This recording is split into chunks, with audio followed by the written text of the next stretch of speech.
never gonna win. Long as you're happy, you're always gonna grin. You get out what you put in. You get out what you put in. Never gonna lose, never gonna win. Long as you're happy, you're always gonna grin. You get out what you put in. You get out what you put in. You get out what you put in. Didn't I say we'd be back again? Here we are, another Tuesday, 12:30. And this week I am with Mary Wu, the LinkedIn Whisperer. Good afternoon. Good afternoon. Morning. Well, exactly. And this is the thing, right? Are you called the LinkedIn Whisperer because it's 6:30 a.m. where you are and you don't want to wake anybody up? I'm called the LinkedIn Whisperer because somebody said it to me once and I thought it was cool, but also because I say I listen at keyholes and then I let people know what's going on. Oh, that's interesting. We'll need to delve into that, won't we? So tell everybody exactly who you are, what you do, please, Mary. I am Mary Wu. I am originally from Chicago. I currently reside in Nashville and I live on Zoom. So I'm typically in a little box in a picture, and I help predominantly solopreneurs in small businesses figure out how to play the LinkedIn game and enjoy it and be themselves. So I will never tell anybody that I will get you, a 3K month, a 6K month in, 2 weeks. I won't tell people that. No, because it's a long game, isn't it, Mary? It's a long game. It's a long game, but once you play that long game, the rewards are incredible, aren't they? They are, and I know this guy named Ashley who played the long game, doing something about what to post, and then he wrote a book about it. Unbelievable. There is that book. There is that book, and that's the thing. That is the thing. And so, okay, so we're gonna just chat about LinkedIn today because that's what you do. But there's other people watching. So if you've got any questions for us today, then we will happily answer any of those questions. But when I did your post last week to say that this was happening, I wrote up there, do you post 3 times a day like Gary Vaynerchuk suggests? Now, I had a little chat on and offline with a guy who's doing just that, posting 3 times a day on LinkedIn because Gary Vaynerchuk says that's what you've got to do. So do you get people to post 3 times a day, Mary? Okay. What I could pick any of my clients and fairly confidently say they do not have the following of Gary Vaynerchuk. And it will be a very, very long game before that following. From what I've understood, when you post, it kind of bumps down your last post. So you're kind of hurting yourself when you post so quickly. And that's the thing, isn't it? So let's just say I get up at 6 a.m. to come on a live show and I post something for 7 a.m. All right. Then I'm going to post again at 1 p.m. and then again at 8 p.m. in the evening. All right. So what you're saying is as soon as I post my 1 p.m. Post, I'm smashing all the traction that I've had with the one I did in the morning.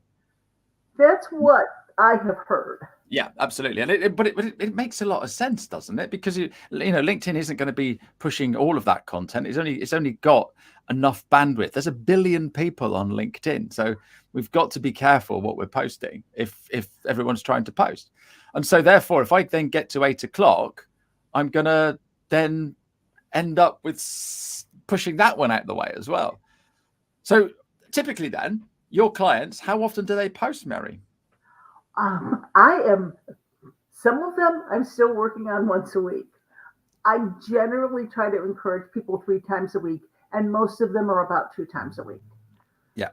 Okay. And that's brilliant because I was chatting to a guy and he said to me, I'm trying to post every day and I come in here and I just don't know what to write and I just put any old rubbish out. What's the point of that, Mary? I don't want, and if you're posting every day, and if every single day you're posting something just to get it out and you're posting rubbish, how soon are your people going to unfollow you? I've unfollowed people because, okay, you're very repetitive and you're not giving me any new information. So why am I here? Yeah, absolutely. We've got you've got a YouTube name, so why Cormac 11. So hi there. So if you've got any questions, then please drop them in, because we're happy to answer those. And the other thing that I said in that post was, are you noticing your reach of your content is falling off a cliff? Because a lot of people have messaged me and said, "Oh, my impressions are absolutely rubbish." Have you noticed that, Mary? It amazes me often what goes and what doesn't. And you could have a Monday or Tuesday post that just gets nothing, and a Friday 5 p.m. post could get blown up when nobody's supposed to be on at Friday 5 p.m. So never assume that all of your posts are rubbish. If you're getting nothing, then call somebody like Ashley, call somebody like me, have somebody go through and say, well, maybe you're missing out on this. Yeah, no, that's a good point, because that's the thing. You're sort of like, oh, I've just written this, and you must get it as well. I've written this great post, and this is going to happen, and nothing. Why is that? And there is no rhyme or reason, is there?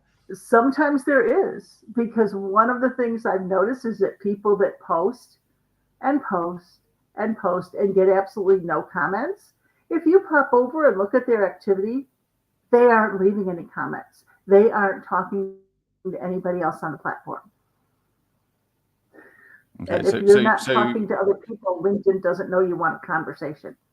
So, right, okay, that is a great point there. I'm just going to quickly bring in Kath. So Kath saying it's quality over quantity. So this is Kath from Wyatt First Aid, and she's also saying it's good to have a mix of content, videos, written, photos. Kath, have you been on one of my courses maybe? And Pavel, thanks very much for joining us.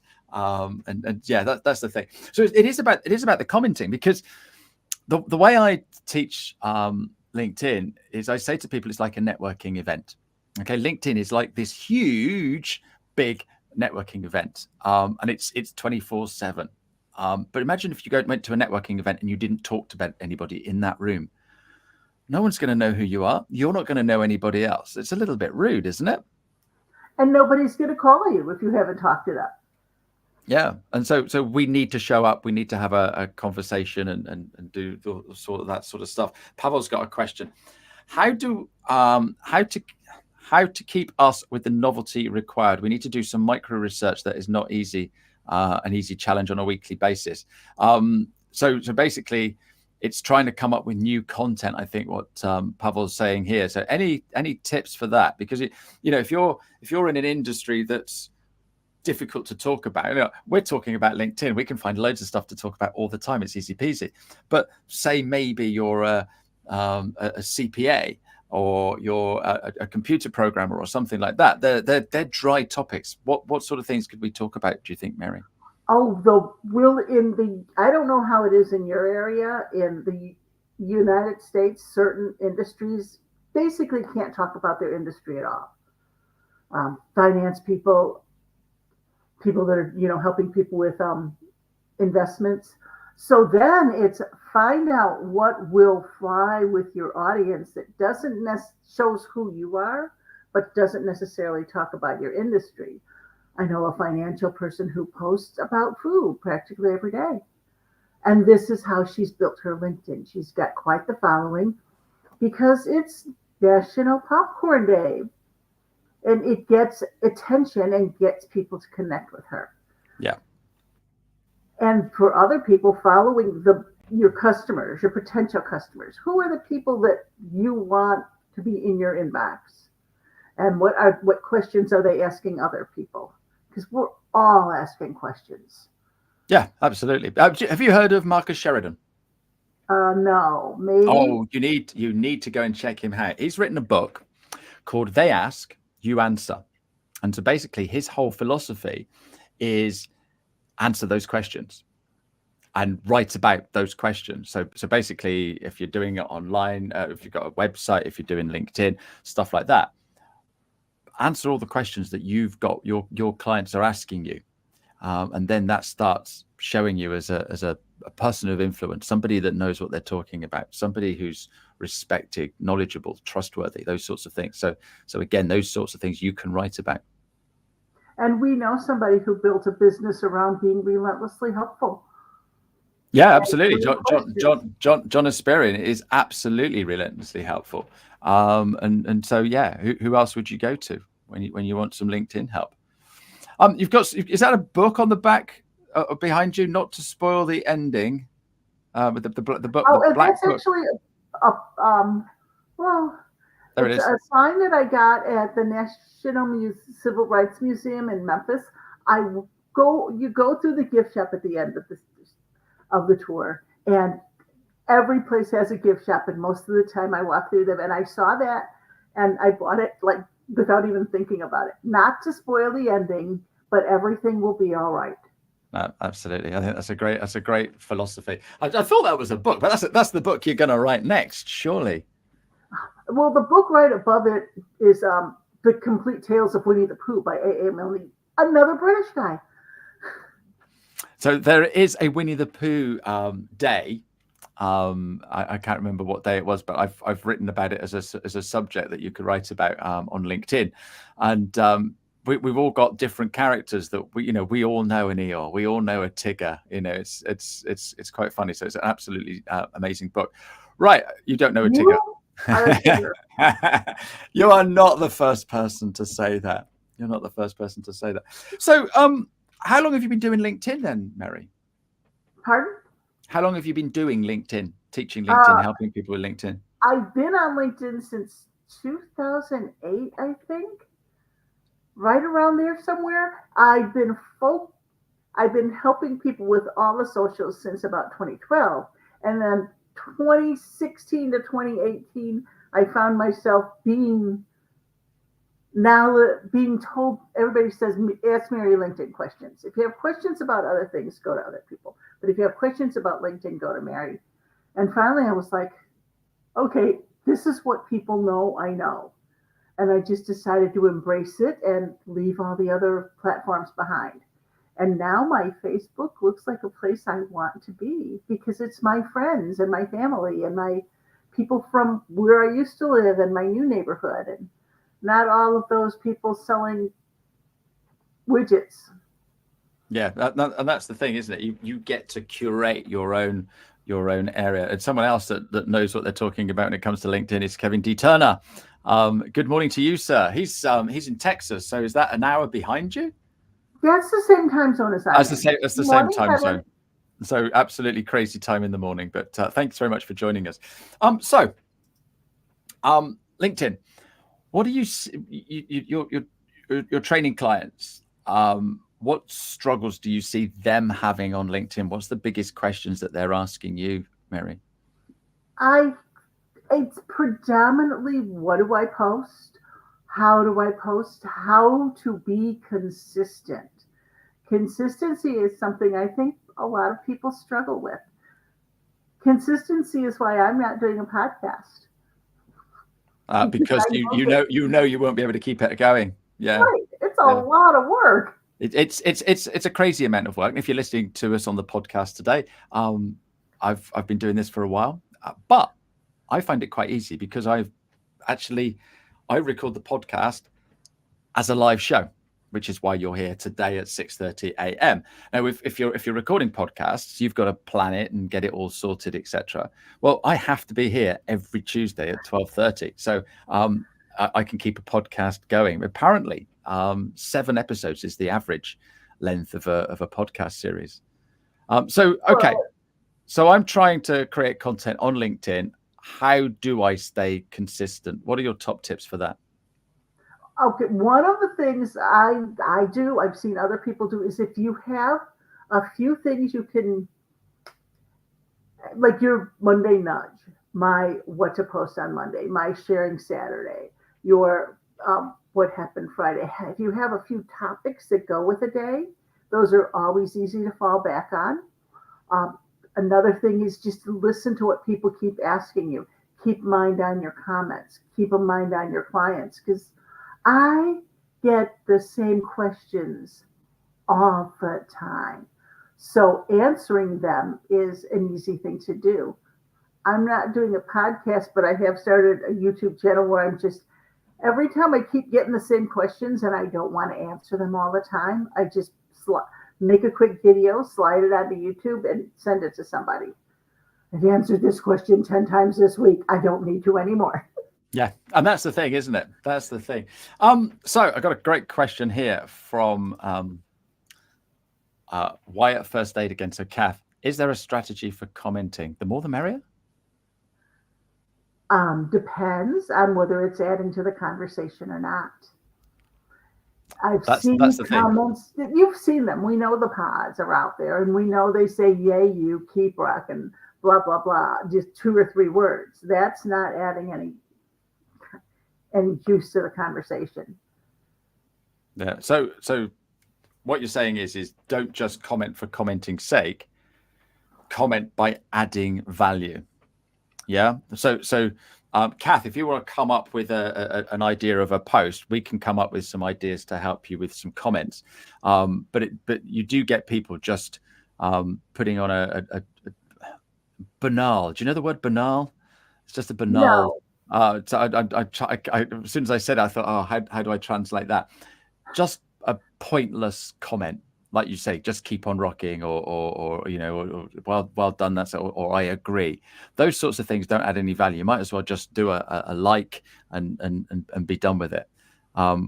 Take the conversation further. When we're at a networking meeting, we're having a little chat, and we might say something about the weather or the game last night, or your new shoes or whatever.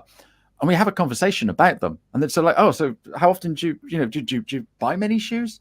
What's your favorite pair of shoes? And that conversation goes back and forth, doesn't it? And why can't we do that on LinkedIn?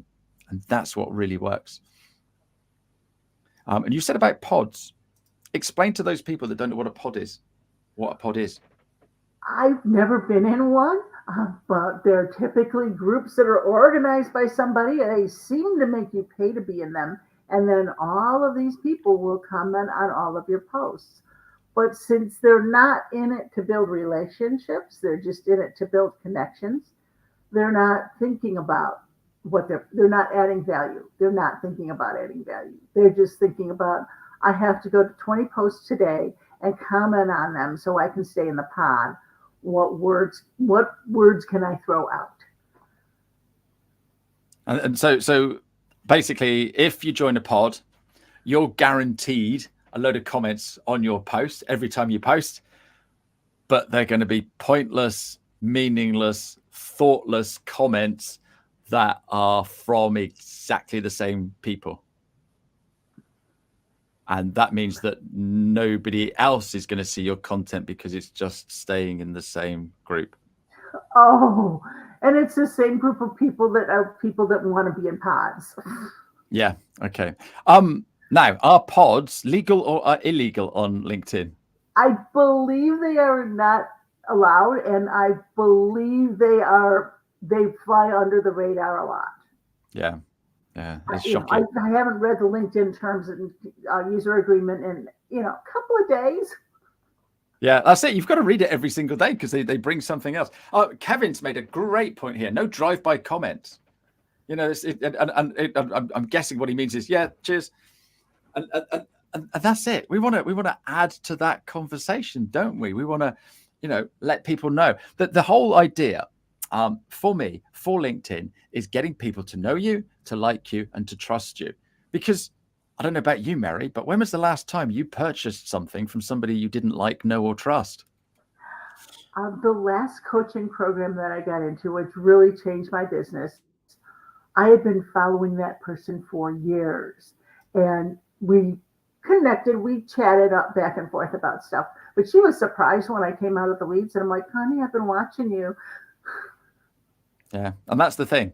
That's the thing. But you didn't buy straight away. You might have thought that was a great idea, but I'm just going to keep watching, and then you start building up that trust. And this is the same as going to networking meetings. So do you go to networking meetings in real life, Mary? I do. Now that COVID's over, I can go again. I was before COVID, and then COVID happened, and then I moved, and now I actually get out and have to put on shoes and leave the house. But I love to do it and I meet great people.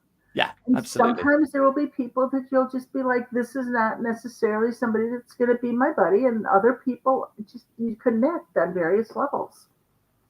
But the thing is that the next time you go, you chat with them a little bit more. So you build up that relationship and you're starting to like them. And then the next time you go, you're starting to trust them. And it's exactly the same on LinkedIn. And that's where all the comments come in. So, oh my goodness, can you believe that? A lot of pods, this is another message from Kevin. A lot of pods are now using automated comments, some by fake accounts and others by real people who are willing to give up their reputation for a bot to use. That is just shocking. That is And shocking. you can, well, for the most part, when somebody's writing and they're using automation to do it, we can read that. There's nothing personal in there.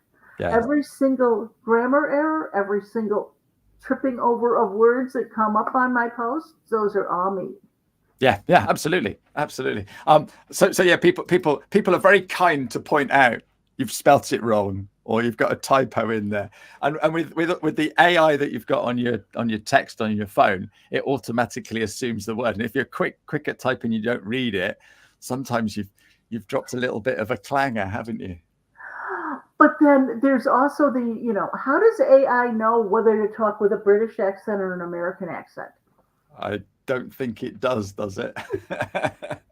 So yeah, talking about that, whenever I do any of these things where you get some sort of AI listening to your Zoom call, and then it sends you back a message and it tells you exactly what we talked about.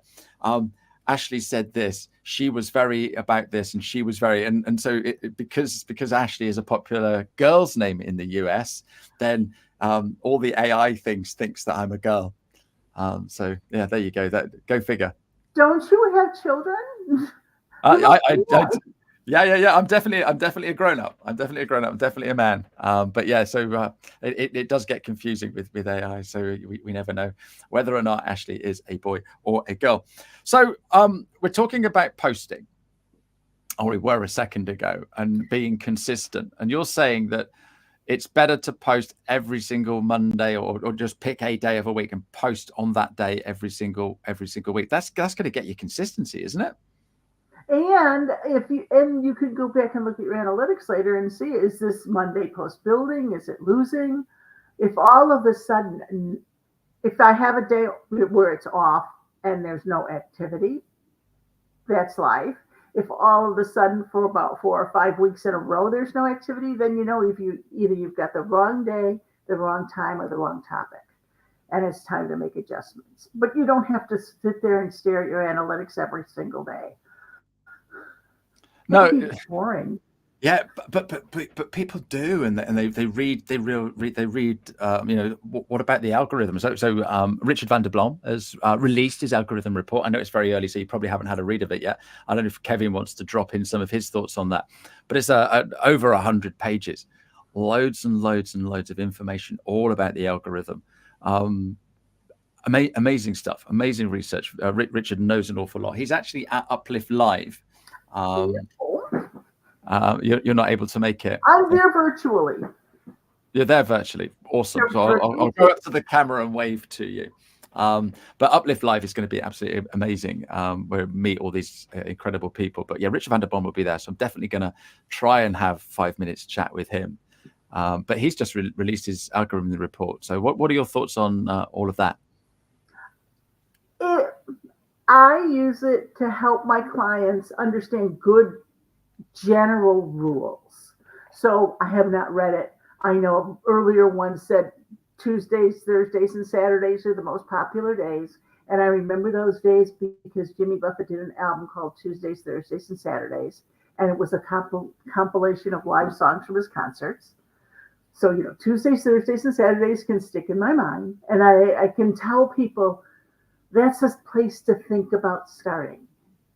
That's not the place you necessarily have to end up.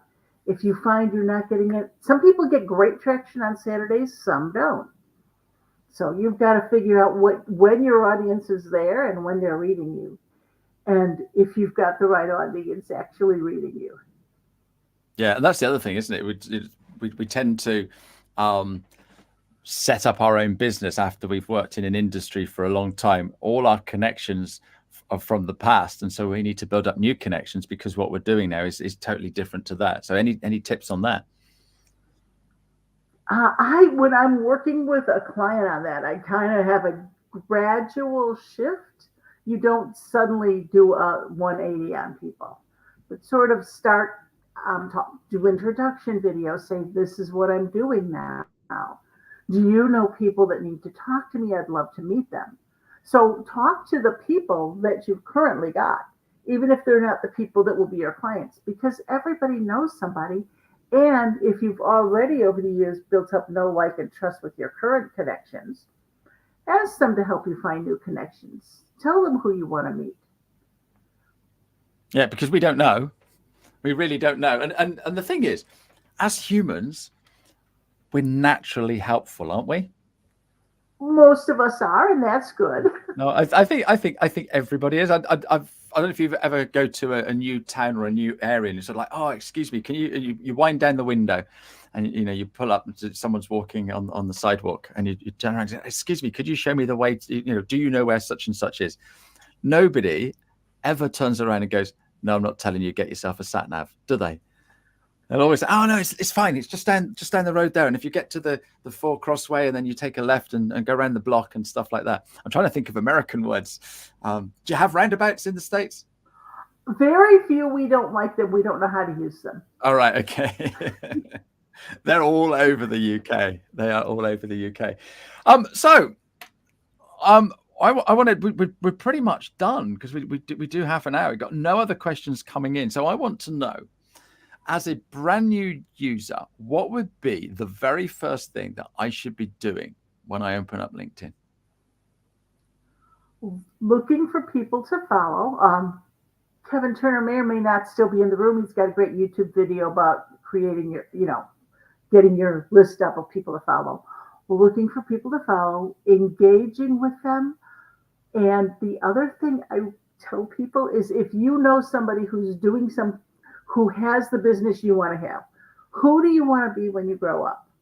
What are they doing? Do not copy, but emulate. So I said that every Monday I post, what should I post on LinkedIn this week? There's somebody who gave me that idea of, encouraging people on Mondays what to post. I don't use the same. I will not even look at your Monday nudge until I've done my post. Oh, bless you. Won't look at it because I don't want to be seen as lifting from you. It's a great idea, so why not go with great ideas? Yeah. Oh, thank you. They say that. What is it? Copying is the best form of flattery, or something like that. It's yeah, absolutely. But the thing is, right? I don't know if you noticed, but there's 1 billion people on LinkedIn, so there's enough space for a few people giving us ideas what to post on a Monday morning. And your following is different than my following. We do know a lot of the same people, but those are all the people in the LinkedIn space. But generally, your clients and your potential clients are looking at you. My clients and my potential clients are looking at me. But I still wouldn't copy your post word for word and call it mine. Bless you. One last question before we go. Kath again, I get a message each week from LinkedIn letting me know how many impressions my post got, but it doesn't match what the posts say. Which should I believe? Believe the messages in your DMs, Kath. Yeah, the most important metric is actually, well, here in the U.S., it's pictures of dead presidents. Over there, I guess, has the currency changed to be pictures of the king now, or is it? Yeah, we have. Yeah. Okay. So yeah, we've got and on the mail, and I think one of the coins is changed already. So yeah, so that's it. Yeah. So Kath, I don't think it matters which one you choose, but just choose the same one. What I tend to do is go into my analytics from my profile. So if you scroll down, there's a little analytics button, and then go and have a look at that, because that is where we are at right now. But sometimes LinkedIn throws some silly things, and you see a post, and I had a post the other day and I had, let's say I had 28 comments, 15 reactions, but it only had 14 impressions. So that's impossible. That's absolutely impossible, because I've got, 15 people have liked it. So it doesn't make any sense. So sometimes it doesn't work, Kath. But with 1 billion people on it, it's not going to work perfectly all the time, is it?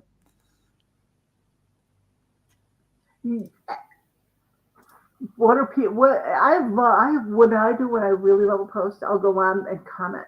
I won't just read it. I won't give a like. I will comment. So the person knows somebody's out there reading my stuff. So there we go. That's it for this week. Before we say goodbye, I'm just going to let everybody know that next week I have got Elaine Godley. Now, Elaine came on my other show. I've got the wrong date on there. She came on my other show where I was talking with accountants and bookkeepers, and she's really into health and fitness and all that sort of stuff. But she also does disc profiling. So we are going to go through my disc profile next week and find out a little bit, am I exactly what I say on the tin? So that'll be an interesting show. So I look forward to having a chat with her. Mary, any passing words before we say goodbye? Passing words, it's a long game, but stay in it because it's so worth it. It certainly is. It certainly is. And thank you very much, everybody, for all your lovely comments and questions, and for coming on and helping us as well, Kevin. So thank you very much, everybody. We will be back next week. Mary, thank you very much. You're welcome. You get out what you put in. Never gonna lose, never gonna win.